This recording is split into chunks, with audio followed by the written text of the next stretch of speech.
ರಾಜ್ಯಾದ್ಯಂತ ಮಳೆ ಅಬ್ಬರಿಸ್ತಾ ಇದೆ. ಮಾರಣ ಮಳೆಗೆ 6 ಮಂದಿ ಬಲಿಯಾಗಿದ್ದಾರೆ. ಅದರಲ್ಲೂ ಕರಾವಳಿ ಜಿಲ್ಲೆಗಳಲ್ಲಿ ವರುಣನ ರಣಾರ್ಭಟಕ್ಕೆ ಜನ ತತ್ತರಿಸೋಗಿದ್ದಾರೆ. ಹಲವು ಜಿಲ್ಲೆಗಳಲ್ಲಿ ಇವತ್ತೂ ಕೂಡ ಭಾರಿ ಮಳೆಯ ಮುನ್ಸೂಚನೆ ಇದೆ. ಹವಾಮಾನ ಇಲಾಖೆ ರೆಡ್ ಅಲರ್ಟ್ ಘೋಷಿಸಿದೆ.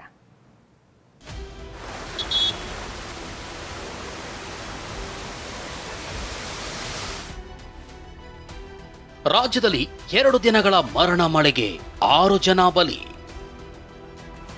ಕರಾವಳಿ ಸೇರಿದಂತೆ ರಾಜ್ಯಾದ್ಯಂತ ಮಳೆ ಆರ್ಭಟ. ಕರುನಾಡು ತತ್ತರಿಸಿದೆ. ಮಳೆಯ ಹೊಡೆತಕ್ಕೆ ಬೆಚ್ಚಿ ಬಿದ್ದಿದೆ. ಮುಂಗಾರು ಪ್ರವೇಶಕ್ಕೆ ಮುನ್ನವೇ ಅಲ್ಲೋಲ ಕಲ್ಲೋಲ ಸೃಷ್ಟಿಯಾಗಿದೆ. ಸಿಡಿಲಿನ ಹೊಡೆತಕ್ಕೆ 3, ಬೆಂಗಳೂರಿನಲ್ಲಿ ಕರೆಂಟ್ ಶಾಕ್ಗೆ 2, ಗೋಡೆ ಕುಸಿದು ಒಬ್ಬ ಮಹಿಳೆ ಮೃತಪಟ್ಟಿದ್ದಾರೆ. ಮಂಗಳೂರಿನ ಕೊಡಿಯಾಲ್ಗುತ್ತುವಿನಲ್ಲಿ ಸಿಲ್ವರ್ ಲೈನ್ ಅಪಾರ್ಟ್ಮೆಂಟ್ನ ತಡೆಗೋಡೆ ಒಂದೇ ಏಟಿಗೆ ಕುಸಿದಿದೆ. ಘಟನೆಯ ದೃಶ್ಯ ಮೊಬೈಲ್ನಲ್ಲಿ ಲೈವ್ ಆಗಿ ಸರಿಯಾಗಿದೆ. ಅಭಿ, ಸೈಡ್ ತಗೊಳ್ಳೋದು ಬೆಟರಾ ಅಥವಾ ಅಪಾರ್ಟ್ಮೆಂಟ್ ತಗೊಳ್ಳೋದು ಬೆಟರಾ? ಚಿಂತೆ ಯಾಕೆ? ಒಬ್ಬ ರಿಯಲ್ ಎಸ್ಟೇಟ್ ಎಕ್ಸ್ಪರ್ಟ್ ಜೊತೆ ಮಾತಾಡು. ಹೌದಾ? ಹೇಗೆ? ಬಾಸ್ ವಾಲಾ ಬಿ ದ ಬಾಸ್. ಬಜ್ಪೆಯ ಅದ್ಯಪಾಡಿಯ ಸಂಕೇಶ ಎಂಬಲ್ಲಿ ಭಾರೀ ಭೂಕುಸಿತವಾಗಿದೆ. ಮಂಗಳೂರು ಏರ್ಪೋರ್ಟ್ ಭಾಗದಿಂದ ಹರಿದು ಬಂದ ಕೆಸರು ಗುಡ್ಡದ ಕೆಳಭಾಗದ ಮನೆ ಅಂಗಳಕ್ಕೆ ನುಗ್ಗಿದೆ.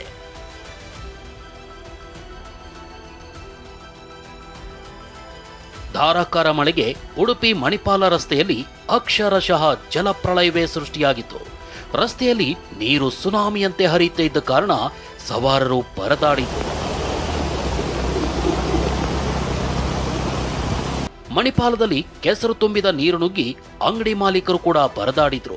ಸ್ಥಳಕ್ಕೆ ಶಾಸಕ ಯಶ್ಪಾಲ್ ಸುವರ್ಣ ದೌಡಾಯಿಸಿ ನಗರಸಭೆ ಸದಸ್ಯರನ್ನ ತರಾಟೆಗೆ ತೆಗೆದುಕೊಂಡ್ರು.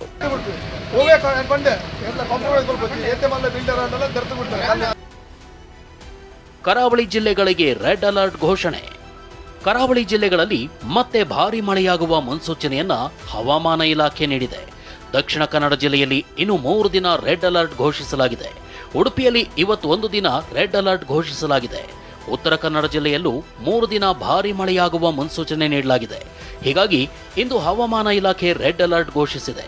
ಕೊಡಗು ಜಿಲ್ಲೆಯಲ್ಲೂ 2 ದಿನ ರೆಡ್ ಅಲರ್ಟ್ ಘೋಷಣೆ ಮಾಡಲಾಗಿದೆ. ಮೇ 21, 22ರಂದು ಎಚ್ಚರಿಕೆಯಿಂದ ಇರುವಂತೆ ಸಾರ್ವಜನಿಕರಿಗೆ ಸೂಚಿಸಲಾಗಿದೆ. ಚಿಕ್ಕಮಗಳೂರು ಜಿಲ್ಲೆಯಲ್ಲೂ ಕೂಡ ಹವಾಮಾನ ಇಲಾಖೆಯಿಂದ ರೆಡ್ ಅಲರ್ಟ್ ನೀಡಲಾಗಿದೆ.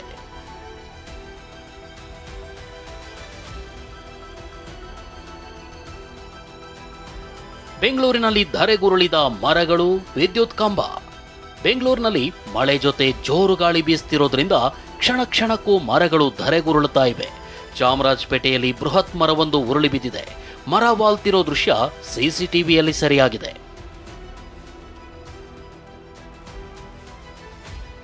ಪದ್ಮನಾಭನಗರದಲ್ಲಿ ಮರ ಉರುಳಿದ್ರಿಂದ 3 ಕಾರುಗಳು ಜಖಮಾಗಿವೆ. 3 ಮನೆಗಳಿಗೂ ಹಾನಿಯಾಗಿದೆ. ಮನೆಯ ಕಾಂಪೌಂಡ್, ಗೇಟ್ ಹಾಗೂ ಕಿಟಕಿಗಳಿಗೂ ಹಾನಿಯಾಗಿದೆ. ಸಿಟಿ ಸಿವಿಲ್ ಕೋರ್ಟ್ ಬಳಿಯೂ ಮರದ ಕೊಂಬೆ ಮುರಿದು ಬಿದ್ದಿದೆ. ಕೆಪಿ ಅಗ್ರಹಾರದಲ್ಲಿ ಮನೆಗೂ ನೀರು ನುಗ್ಗಿದ್ರಿಂದ ಮನೆಯಲ್ಲಿದ್ದ ಅಕ್ಕಿ, ಬೇಳೆ, ಪುಸ್ತಕ ಅಂತ ಎಲ್ಲವೂ ಹಾನಿಯಾಗಿವೆ.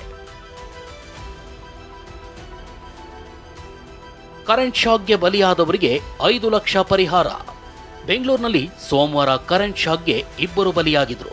2 ಪೈಕಿ ಮನಮೋಹನ್ ಕಾಮತ್ ಕುಟುಂಬಕ್ಕೆ 5 ಲಕ್ಷ ರೂಪಾಯಿಗಳ ಪರಿಹಾರದ ಚೆಕ್ ಅನ್ನ ಡಿಸಿಎಂ ಡಿಕೆ ನೀಡಿದ್ದಾರೆ.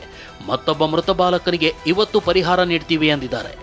ಈಗ ಪರಿಹಾರ ಅವ್ರಿಗೆ ತೀರ್ಕೊಂಡವ್ರಿಗೆ ಈಗ 5 ಲಕ್ಷ ರೂಪಾಯಿ ಕೊಟ್ಟಿದ್ದೀವಿ. ಹುಡುಗಂಗೂ ಕೊಡ್ತೀವಿ, ಇಬ್ಬರಿಗೂ ಕೊಡ್ತೀವಿ.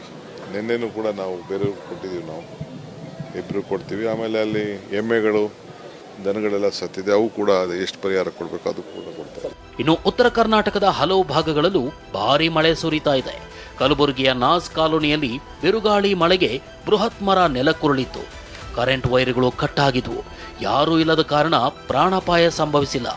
2 ಬೈಕ್ಗಳು ಜಖಮಾಗಿವೆ. ಬೀದರ್ನಲ್ಲಿ ನಿನ್ನೆ ಸುರಿದ ಆಲಿಕಲ್ಲು ಮಳೆಗೆ ಈರುಳ್ಳಿ, ಪಪಾಯ, ಎಲೆಕೋಸು ಬೆಳೆ ನಾಶವಾಗಿದೆ. ಬಾಲ್ಕಿ ತಾಲೂಕಿನ ಕಟಕ ಚಿಂಚೋಳಿಯಲ್ಲಿ ಲಕ್ಷಾಂತರ ರೂಪಾಯಿ ಮೌಲ್ಯದ ಈರುಳ್ಳಿ ಕೊಚ್ಚಿಕೊಂಡು ಹೋಗಿದೆ. ಒಟ್ನಲ್ಲಿ ಮಳೆ ಹೊಡೆತಕ್ಕೆ ಸೃಷ್ಟಿಯಾಗಿರುವ ಅಧ್ವಾನ ಅಷ್ಟಿಷ್ಟಲ್ಲ. ಮುಂಗಾರಿಗೂ ಮುನ್ನವೇ ಈ ಪಾಟಿ ಮಳೆ ಸುರಿತಾ ಇದ್ದು ರೈತರು, ಜನರನ್ನ ಆತಂಕಕ್ಕೆ ದೂಡಿದೆ. Bureau report, TV9.